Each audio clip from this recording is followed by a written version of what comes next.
अपना भगवान का ध्यान करते थे। नदी में स्नान करते समय सूर्य को जल अर्पित कर रहे थे। उसी समय एक घटना घटी। नमस्कार प्रियो भानु, सूर्य भगवान को जल देते समय नमस्कार करे, बहुत अच्छा है, उन्हें प्रिय लगता है। नमस्कार प्रियो भानु, भानु माने सूर्य, और अलंकारो प्रिय श्री कृष्ण। भगवान ठाकुर जी को, श्री कृष्ण को श्रृंगार पसंद है, अलंकार पसंद है।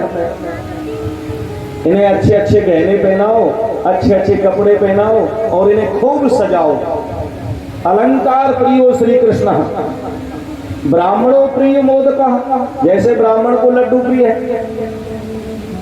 जलधारा प्रियो शिव, जैसे शंकर भगवान को जलधारा अति प्रिय है, ऐसे ही सूर्य को नमस्कार अति प्रिय है। यहां तक लिखा है जो प्राणी सूर्य भगवान को 16 नमस्कार करता है, शुभ है। 16 नमस्कार करता है, उसे योगा करने की कोई आवश्यकता नहीं है। सूर्य नमस्कार में इतनी मेहनत हो जाती है। सूर्य नमस्कार ऐसे नहीं होती हाथ जोड़ ली और नमस्कार हो गए। सूर्य नमस्कार में मेहनत करनी पड़ती है, उसकी विधि देखो। भगवान सूर्य को नमस्कार प्रिय है। नमस्कार कर रहे थे, जल अर्पित कर रहे थे। उसी समय हे परीक्षित, घटना घट गई। एक प्यासी हिरणी नदी में पानी पीने के लिए आई, और जैसे ही पानी पीने के लिए वो चाही, उसी समय एक सिंह ने दहाड़ मार दी, दहाड़ मार दी। बड़ी गर्जना की उस सिंह ने महाराज। जब सिंह की गर्जना हुई, प्यासी हिरणी, दूसरी बात वो हिरणी गर्भवती थी। शेर की दहाड़ को सुन करके वो उसने जल में ही छलांग लगा दी महाराज, जल में कूद पड़ी। उस सिंह के भय से जल्दी जल्दी वो हिरणी जल पार कर रही है, और महात्मा भरत जी ये दृश्य देख रहे हैं। देखते देखते क्या हुआ,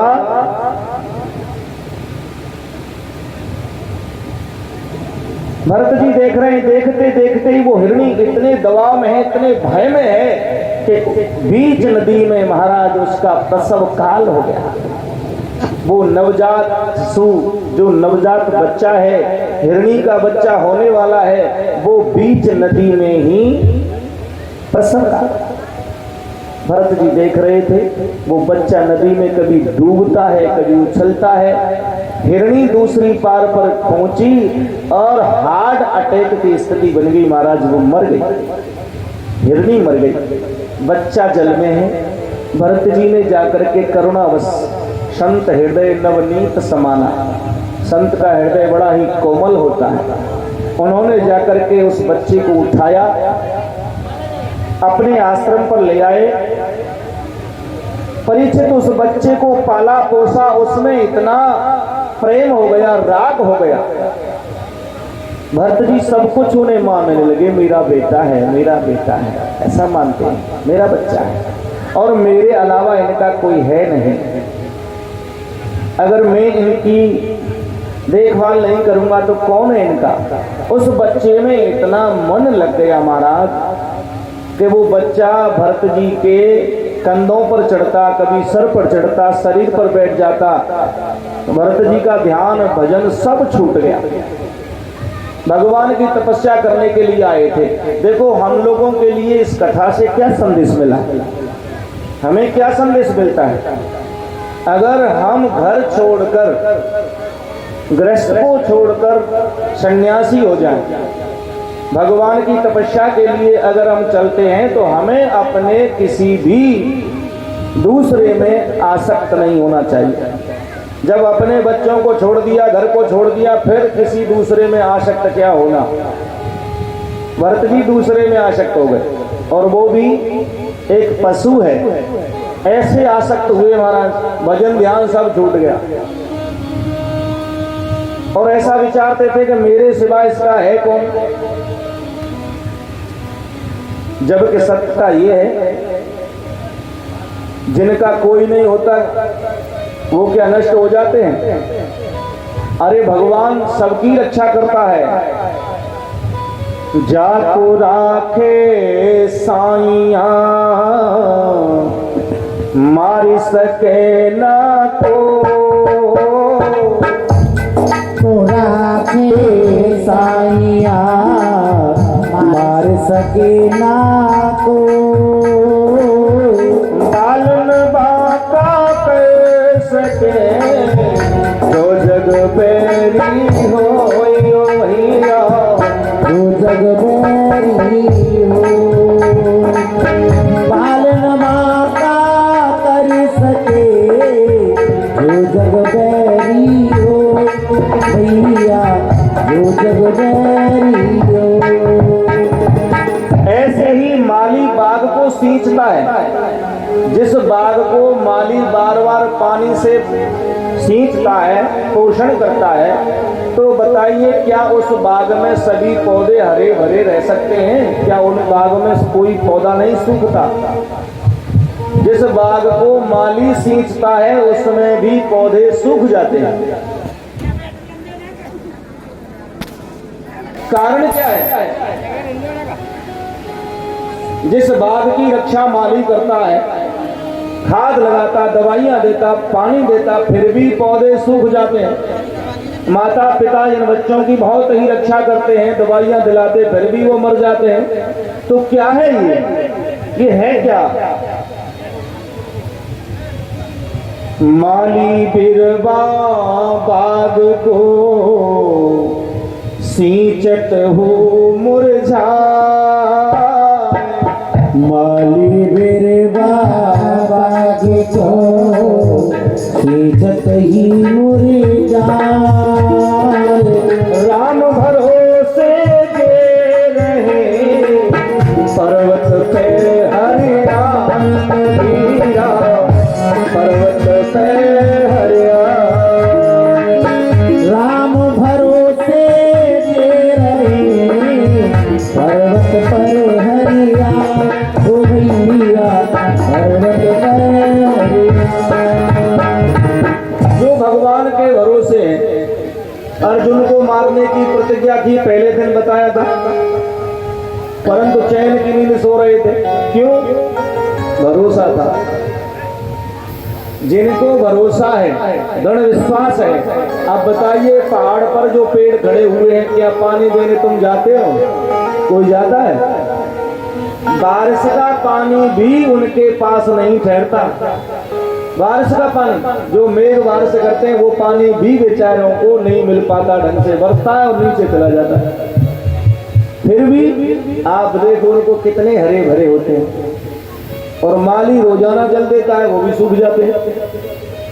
तो ये हमें समझना चाहिए कि परमात्मा जिन्हें रखना चाहता है, रक्षा करता है, वो बचते हैं, और जिन्हें नहीं चाहता वो मर जाते, छोड़ देते हैं संसार को। परमात्मा पर हमें विश्वास करना चाहिए, भरोसा करना चाहिए। यहाँ भरत जी ने भरोसा नहीं किया। इस बच्चे की रक्षा कौन करेगा? मैं कर रहा हूं। अहमता घुस गई, काम खराब हो गया कि नहीं हो गया? अहमता घुस गई, प्रवेश कर गई। परंतु देखिए भगवान की कृपा, उसी समय जब बच्चे में बहुत ही लाड़ प्यार से उसे खिला रहे थे, उसी समय मृत्यु आ गई। किसको पता है मृत्यु कब आएगी? भरत जी जान रहे थे मैं तो मरूंगा नहीं। मृत्यु आ गई। मृत्यु देवता आए और भरत जी के प्राण चले गए। अंतमता अशोकता। हिरण के बच्चे का पालन पोषण कर रहे थे, ऐसा समझ रहे थे कि मेरे सिवाय कोई नहीं है। अब तो उनको हिरण ही बनना पड़ा, हिरण योनि में चले गए। भगवान की कृपा, इतने पुण्य प्रताप थे, इतने पुण्य प्रतापी राजा थे ये, और इतने तपस्वी थे। जब जा करके भगवान की थोड़ी सी कृपा हुई और इनको स्मर जाति का हिरण बनाया। स्मर जाति क्या होती है? जिन्हें अगले जन्म की याद रहती है, वो स्मर जाति। कभी कभी देखा होगा, कहीं कहीं सुनने में आता है कि बालक पैदा हुआ, वो अगली कहानी बता रहा है, तो बड़े पुण्य प्रताप का होता है वो, उसे अपना कुछ याद रहता है। भरत जी को याद है कि मैं अगले जन्म में राजा था, तपस्वी था, मैं तो हिरण बन गया, अब क्या करना है, भगवान की तपस्या करूंगा, दूसरा कुछ नहीं करूंगा। अब भरत जी इतना नियम का पालन कर रहे हैं महाराज कि सूखे पत्ते खाते, सूखे पत्ते, हरी हरी घास नहीं खाते, हरे हरे पत्ते नहीं खाते, कहीं कोई जीव मर न जाए, कोई पाप न हो जाए, ऐसा कोई कार्य न हो जाए, मेरा कर्म बिगड़ जाए। सूखे पत्ते खाते हैं, थोड़े बहुत भगवान का भजन करते हैं। और जब वृद्धावस्था आई उस हिरण की, तो उसी गंडकी नदी में प्रवेश कर गए, अपने कटी कमर तक के भाग को जल में डुबोया और ध्यानस्थ हो गए। हिरण के शरीर में भी भरत जी ध्यानस्थ हो गए और भगवान में अपना मन लगा दिया। विचार कर रहे कि भाई बड़ा गलत हुआ, मैं तो तपस्वी था, मैं ऐसा था, हिरण बन गया, पश्चाताप कर रहे थे और भगवान का भजन। अब वो शरीर भी छूट गया। जब हिरण का शरीर छूटा, अब उनको एक ब्राह्मण के घर में जन्म मिल गया। उच्च कुल होता है ब्राह्मण का, ब्राह्मण का घर उच्च कुल माना जाता है। ब्राह्मण के यहाँ जन्म हो जाए तो उच्च कुल होता है कि नहीं होता है? पर शास्त्र के अनुसार आप ये समझ लो कि ब्राह्मण के घर में जन्म ले और कोई कर्म ऐसा न करे तो केवल वो मात्र ब्राह्मण है। मात्र 8 प्रकार के ब्राह्मण होते हैं, आगे बताऊंगा। मात्र वो ब्राह्मण कैसा है? केवल मात्र, मात्र ऋषि, ऋषिकल्प, ऊर्ध्वरेता, अनुचान, ऋषिकल्प, भ्रूण, 8 प्रकार के ब्राह्मण होते हैं। ये ब्राह्मण मात्र, और एक होता है मात्र, तो ये केवल जन्म मात्र ब्राह्मण होता है, जो कोई कर्म अपना ब्राह्मण जैसा नहीं करता, न नहाता है, न धोता है, न सुबह एक लोटा पानी शिवलिंग पर नहीं चढ़ाता, कभी मंदिर नहीं जाता, तो वो ब्राह्मण केवल मात्र नाम है, वो है मात्र ब्राह्मण। यहाँ भरत जी जब ब्राह्मण के घर में जन्म ले के गए, छोटी सी अवस्था है, सुखदेव जी कह रहे परीक्षित अब वो किसी दूसरे में ध्यान नहीं देते, उन्हें सब पता है क्या क्या होता है, कभी हिरण बनना पड़ता है, कभी कुछ बनना पड़ता है, अब मुझे आगे नहीं जाना, जैसे तैसे लौट के फिर इस मनुष्य शरीर में आया हूं, अब तो मुझे भगवान की प्राप्ति करनी है। बचपन से ही बोलना बंद कर दिया, बोलते ही नहीं, बातें नहीं करते किसी से। घर वालों ने सोचा ये तो गूंगा है, गूंगा है,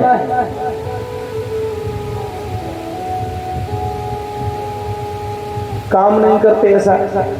पिताजी ने देखा एक दिन, इसकी भ्रकुटी देखी, इसका माथो देखो, हाथ देखो। पिताजी बोले ये बेटा मेरा बहुत ही विद्वान बनेगा, इसकी ये कुंडली कहती है, इसकी हस्त रेखाएं कहती हैं, मस्तिष्क रेखाएं कहती हैं कि ये बहुत प्रकांड विद्वान बनेगा। पिताजी को लोभ आया कैसे गुरुकुल में कर दूं, पढ़ने बैठाल दूं, जब इतना विद्वान बनेगा तो बहुत कमाई करे वो, ये तो अच्छा है, पढ़ने के लिए बिठाल दिया। परंतु भरत जी को अच्छा नहीं लगता, पढ़ना लिखना वो अच्छा नहीं लगता। क्यों? गुरुजी तो बहुत ऊंची पढ़ाई कर चुके हैं, उन्हें पढ़ने की अब आवश्यकता नहीं है, पढ़ाई नहीं करते और केवल भगवान का ध्यान करते हैं। चरम देह ध्वज के में पाई, ध्वज माने ब्राह्मण, चरम द्वेज, चरम देह ध्वज के में पाई, शरीर कहाँ मिला? ब्राह्मण का। सुर दुर्लभ पुराण श्रुत गाय, ये देवताओं को भी दुर्लभ है ऐसा शरीर मिला। और ये शरीर पाकर मैं क्या करता हूँ? खेलऊं तहाँ बालकन मीला, खेलऊं तहाँ बालकन मीला, खेलऊं तहाँ बालकन मीला, खेलऊं तहाँ बालकन मीला, करऊं सकल रघुनायक लीला, करऊं सकल रघुनायक लीला। प्राण भये मोए पिता पढ़ावा, प्राण भये मोहि पिता पढ़ावा, प्राण भये मोए पिता पढ़ावा, प्राण भये मोहि पिता पढ़ावा, समझऊ सुनऊ गुनऊ नहीं भावा, गुनऊ सुनऊ भावा, समझऊ सुनऊ गुनऊ नहीं भावा, समझऊ गुनऊ नहीं भावा। मन ते सकल वासना भागी, तन ते सकल वासना भागी, मन ते सकल वासना भागी, मन ते सदा वासना भागी, केवल राम चरण लो लागी, केवल राम चरण लो लागी, केवल राम चरण लो लागी, केवल राम चरण लो लागी। प्रेम मगन मोहि कछु न सुहाई, प्रेम मगन मोहि कछु न सुहाई, प्रेम मगन मोहि कछु न सुहाई, प्रेम मगन मोहि कछु न सुहाई। हारे पिता पढ़ाई पढ़ाई, हारे पिता पढ़ाई पढ़ाई, हारे पिता पढ़ाई पढ़ाई, हारे पिता पढ़ाई पढ़ाई, हारे पिता पढ़ाई पढ़ाई, हारे पिता पढ़ाई पढ़ाई, हारे पिता पढ़ाई पढ़ाई। पिताजी भी हार गए पढ़ा पढ़ा कर। जब मैं बड़ा हुआ तो पिताजी ने पढ़ने भेज दिया, परंतु मुझे अच्छा नहीं लगा। यहाँ तक मनते सकल वासना भागी, केवल राम चरण लोला, केवल परमात्मा का ध्यान। ऐसे हुए भरत जी, बड़े हो गए महाराज, घर वाले बड़े परेशान करते हैं। अब जब खाने पीने के लिए रोजाना चाहिए, काम न करें तो क्या होगा महाराज? काम कुछ करते नहीं और खाने पीने के लिए रोजाना चाहिए। अब जवान हो गए, किशोरावस्था, बड़े हुए तो भाइयों में बड़ा चर्चा का विषय हो गया। कुछ करता नहीं, पड़ा रहता है। खेत पर ले जाते हैं काम करने के लिए, बोलते चलो ये मेड़ है ना, खेत की मेड़, या मेड़े ने सूदी कर दी हो भैया, ओ बाबड़े भैया ने क्या मेड़े सूदी कर दो। भरत जी जानते हैं अगर मैंने अच्छा कार्य किया तो कल दूसरा बता देंगे, तो इस घर में ही लगाए रखेंगे। जहाँ मेड़ की अगर बोलते हैं ले जा करके, तो वहाँ गड्ढा खोद देता है। उल्टा काम करते हैं भरत जी। जो घर के काम बता दे लाला ने कि अब पड्डा बांध दियो, खोल दे, तो उन्हें पागल घोषित कर दिया। भरत जी यही चाहते हैं, भरत जी केवल यही चाहते हैं कि हमें सारी दुनिया पागल समझ ले। क्यों? जो परमात्मा के रंग में रंगे हुए हैं और जिन्हें दुनिया पागल समझती है, वास्तविकता वो अपने अंतरात्मा में रमण करते हैं और परमात्मा से एक क्षण भर भी दूर नहीं होते। उन्हें दुनिया से कोई मतलब नहीं। निजानंद मस्ती में घूम रहा हूँ, कौन क्या है न किसी से पूछता हूँ, अपनी मस्ती में घूमता हूँ, कोई मतलब। ऐसे हैं भरत जी। घर वालों ने पागल, सारी दुनिया पागल, ये तो पागल है। अब भरत जी ने एक काम और कर दिया महाराज, एक पत्थर का टुकड़ा मुंह में दबाए, पत्थर का टुकड़ा मुंह में दबाए घूमते हैं, और बड़ा पागल समझते हैं लोग। पत्थर का टुकड़ा इसलिए रखते हैं कि बोलना न पड़ जाए, मुझे बोलना ही नहीं है। वो अपने में आनंद ले रहे हैं कि हम तो पागल ही अच्छे। क्यों? कभी कभी ऐसा देखने को मिलता है, पागलों की महफिल में, पागलों की महफिल में आनंद भरे लक्ष्य है, हमें पागल ही रहने दो, हम पागल ही अच्छे हैं। ऐसा सोचते हैं व्रत। घर वालों ने निकाल दिया, जंगल में चले गए। जब जंगल में चले गए तपस्या करने लगे, भगवान का ध्यान करते केवल, उन्हें और किसी से कोई जरूरत नहीं। पर जंगल में घटना घट गई परीक्षित। क्या घटना घटी? एक चोरों का सरदार, डाकुओं का सरदार, कोई काम उनका बिगड़ गया था, इसलिए उन्होंने एक देवी मां पर भेंट चढ़ाने की प्रतिज्ञा की, और भेंट चढ़ाने के लिए अपने चेलाओं को भेज दिया कि कोई भी मिल जाए, जंगल में घूमता हुआ आवारा कोई मिल जाए उसे ले आओ, जो भी हत्थे चढ़े। चेला गए, चेलाओं ने जाकर के देखा, ढूंढा, गुरुजी जंगल में मिल गए अकेले। भरत जी बड़े हृष्ट-पुष्ट हैं। चेला बोले हमारे हेड साहब प्रसन्न हो जाएंगे और देवी माँ भी प्रसन्न हो जाएगी, बड़ी तगड़ी बलि चढ़ेगी महाराज। गुरुजी को ले गए, स्नान कराया। गुरुजी तो नहाते भी नहीं थे, जनेऊ मैल में बिल्कुल अंदर दुबक गया था, उन्हें कोई मतलब नहीं था। अवधूत संत थे, उन्हें कोई मतलब नहीं, न नहाना न धोना, सब मिल जाए, सो पत्ते मिल जाओ, पानी मिल जाओ। वो नहीं जानते बाहर की सजावट, वो तो केवल अंतर की सजावट करते हैं। बलि के लिए तैयार किया गया। अच्छा, ऐसा नियम भी है, लोग जो बलि चढ़ाते हैं वो पहले उसे खूब खिलाते हैं, सजाते हैं। आपने देखा होगा एक मजहब हमारे मुसलमान भाई,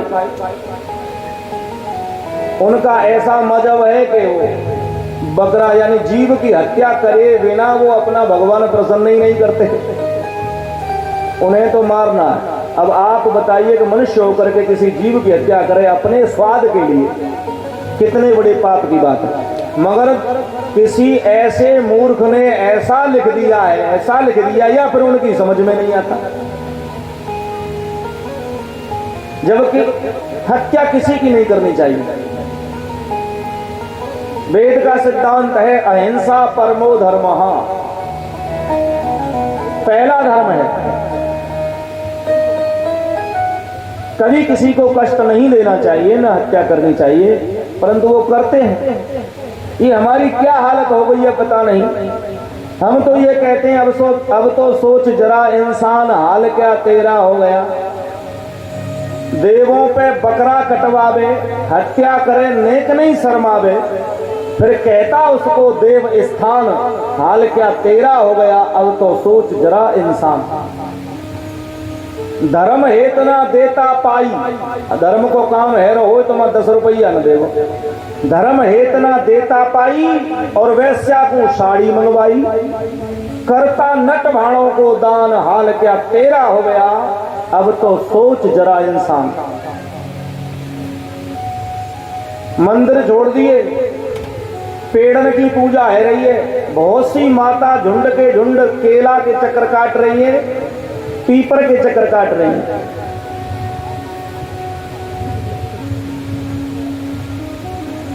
आप देखो, पूजे पीपल और केरा और धागो बांध लगा में फेरा, फिर पेड़ों ते मांगे संतान। हाल क्या तेरा हो गया। अब तो सोच जरा इंसान, कर्म करी पीपर पे ना छोरा धरियो।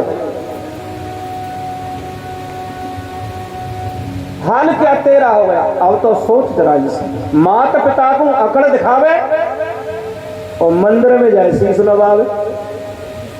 क्या पागल समझ लिया भगवान। हाल क्या तेरा हो गया, अब तो सोच जरा इंसान। माता पिता को 2 पैसा ना पूछ रो और परिक्रमा गोदन को नंगे पाइन दे रो। क्या है ये हमारी मूर्खता है, अज्ञानता है। ये हमारा कर्तव्य है। हर बच्चे को माता पिता की बात माननी चाहिए, क्योंकि आप भी माता पिता बनेंगे। ये ऐसा ही रूल है, इसे समझ लो। हर सास एक दिन बहू थी और वो भी सास बनेगी। कुछ ही दिनों का खेल है, कुछ दिनों का। केवल अपने मद में, अपने अहंकार में हम समझ नहीं पा रहे हैं कि हमें करना क्या है। हर एक बेटी एक दिन बहू बनेगी और बहू बनके सास भी बनेगी। तब वो कहेगी बहू बहुत बेकार आ गई, क्योंकि तूने भी कहा था अपनी सास से। ये सब ऐसा ही चल रहा है। तुम अगर सेवा करोगे तो आपको भी परमात्मा ऐसी ही बहू देगा कि आपकी भी सेवा होगी। किसी से कोई बुराई मत करो, चुगली मत करो, केवल अपने आप को देखो कि तुमने अपनी सास में कितनी रोटी दी, कितनी सेवा करी, कितनी तुम्हें मिलेगी। ये तो लिखा पढ़ी की बात है। मेरे प्रभु के दरबार में सब लोगों का खाता, न किसी को कम देवे न किसी को ज्यादा। एक एक बात वहां अंकित होती है, वो दिखाई नहीं देता, परंतु है सबके पास। अब विचार करो कि हम गलत कार्य करने के लिए कहीं चले गए, तो हमें ये ज्ञान होना चाहिए कि परमात्मा यही है, यही है। कहां है साहब, दिख तो रहे ना। वेद का सिद्धांत, वेद का सिद्धांत है ये। मुंडकोपनिषद का एक श्लोक मंत्र है, द्वा सुपर्णा सयुजा सखायाम समाने वृक्षे परसस्व जाते। जैसे एक वृक्ष पर घोंसला रखा हुआ है, उस घोंसले में 2 पंछी निवास करते हैं, 2 चिड़िया निवास करते हैं। फिर समझे, लौट के आओ ना जुगाड़ बैठी। एक वृक्ष पे एक घोंसला रखा हुआ है और उस घोंसले में 2 चिड़िया निवास करती हैं। समझ में आई? 2 चिड़िया पक्षी निवास करते हैं। एक उस वृक्ष के फलों को भोगने वाला है, खाने वाला है, और एक केवल बैठो बैठो देखो करे। वो न खाए न भाई रोके। वेद का सिद्धांत, उसे रोकता भी नहीं, केवल देखता रहता है। ऐसे ही ये हमारा शरीर एक वृक्ष है, इसमें हृदय वो घोंसला है, 2 पक्षी जो चिड़िया है वो एक जीव है, एक परमात्मा है। वो परमात्मा और जीवात्मा हृदय में निवास करते हैं। एक देखते रहते हैं, वो है दृष्टा, जो ईश्वर है वो देखता रहता है। और तू जो करता है न तुझे रोकता है, वो टोकता भी नहीं कि तू चोरी करके मत जा। वो तेरी इंद्रियों तेरे मन के ऊपर है, तू स्वतंत्र है कर्म करने को। वो केवल देखता रहता है। तो आप बताओ कि किसी दूसरे का होना आवश्यक है? जब तुम्हारे साथ वो बैठा हुआ हृदय में है तो तुम्हें कहाँ नहीं देख रहा है, वो हर जगह साथ ही तो है। उसे कहते हैं अविज्ञात मित्र। अविज्ञात, जिसके बारे में हमें ज्ञात नहीं है, वो अविज्ञात है। और ज्ञात हो जाता है, ईश्वर जीव जुदा रहे बहुकाल। ईश्वर और जीव जुदा रहे बहुकाल, सुंदर मेलो कर दियो सदगुरु मिले दयाल। किसी किसी गुरु की कृपा से जब वो परमात्मा को जान लेता है और अपने अंतर्करण में झांक कर देखता है, तो वो कल्याणकारी रास्ते को चुन लेता है और अंततः कल्याण में प्रवेश कर देता है, उसका कल्याण हो जाता है। तो हर जगह परमात्मा है, कोई ऐसी जगह नहीं जहां ना हो। इसीलिए कण कण में विशेष रूप से हृदय में। अच्छा, ये वेद हम ना मान रहे साहब, तो गीता मान लो, किसको मानेंगे? अब हमारे यहाँ गीता है, चलो मान ली साहब आर्य समाजी ने कोई वेद, कछु लोग ऐसा कोई आर्य समाजी वेद नहीं पढ़े। अरे वेद तो उच्च कोटि का साधन है, वेद तो प्रधान है, वेद से अलग तो कुछ हो ही नहीं सकता। वेदों की भाषा हम लोगों की कलयुगी प्राणियों को समझ में नहीं आ सकती, इसलिए ऋषियों ने रिसर्च करके, जो रिसर्च करते हैं उन्हें कहते हैं ऋषि। ऋषियों ने रिसर्च करके हम लोगों के लिए ग्रंथ बनाए कि इनके द्वारा आप समझ लें। वेद की भाषा हम समझ नहीं सकते, वेद के मंत्रों का हम अर्थ नहीं कर सकते सही, इसलिए विद्वानों ने, ऋषियों ने, उन्होंने वेद पढ़े थे, उन्होंने इनका खंडन करके और ये ग्रंथों की रचना की। वेद व्यास, क्या वेद जो व्यास जी थे उन्होंने वेद नहीं पढ़े, वेदों को पढ़ा, उन्होंने फिर इनका खंडन करके सरल भाषा बनाई। जैसे वाल्मीकि रामायण हमारी समझ में नहीं आती, संस्कृत है, जल्दी समझ में नहीं आती, तुलसीदास जी ने उसका ट्रांसलेट कर दिया। ऐसे अब मान लो गीता कह रही है, वेद की नहीं मान रहे तो गीता की मान लो। गीता तो आप लोगों के घर में मौजूद होती है ना, पढ़ते भी हैं। तो भगवान स्वयं श्री कृष्ण कह रहे हैं, जिनकी कथा हम सुन रहे हैं, जिनके भरोसे हम बैठे हैं, 4 घंटा ताली बजा रहे हैं, आनंद ले रहे हैं, इन ठाकुर जी ने भी कृष्ण से केवल यही बात कही कि अर्जुन, ईश्वर सर्वभूतानाम हृदय से तिष्ठति अर्जुन। ईश्वर सर्वभूतानाम हृदय से तिष्ठति अर्जुन। अर्जुन इस हृदय रूपी देश में ही निवास करता है। ईश्वर हृदय में विशेष रूप से निवास करता है। ब्राह्मण यंत्रारूढ़ान माया, इसलिए ब्राह्मण मैं भ्रमण कराता हूं, यंत्रा माने मशीन और रूढ़ान माने सवारी। मैं ही इनके कर्म के अनुसार इन्हें घुमाता हूं, ले जाता हूं। मैं ड्राइवर हूं और तुम मशीन हो, ऐसे समझ लो। हम सब मशीन हैं, कठपुतली हैं, वो हमारा ड्राइवर है। तो ड्राइवर जहां ले जाए गाड़ी वहीं जाएगी कि नहीं? जाएगी ना। इसलिए गोस्वामी जी कहते हैं कि तुलसी भव जस तभ्यता ताय तैसी मिले सहाय, आप न आवे तापर ताय तहां ले जाए। आप तुम मत जाओ, वो ले जाए अपने आप, क्योंकि जिम्मेदारी बाकी है, वो ले जाएगा अपने आप।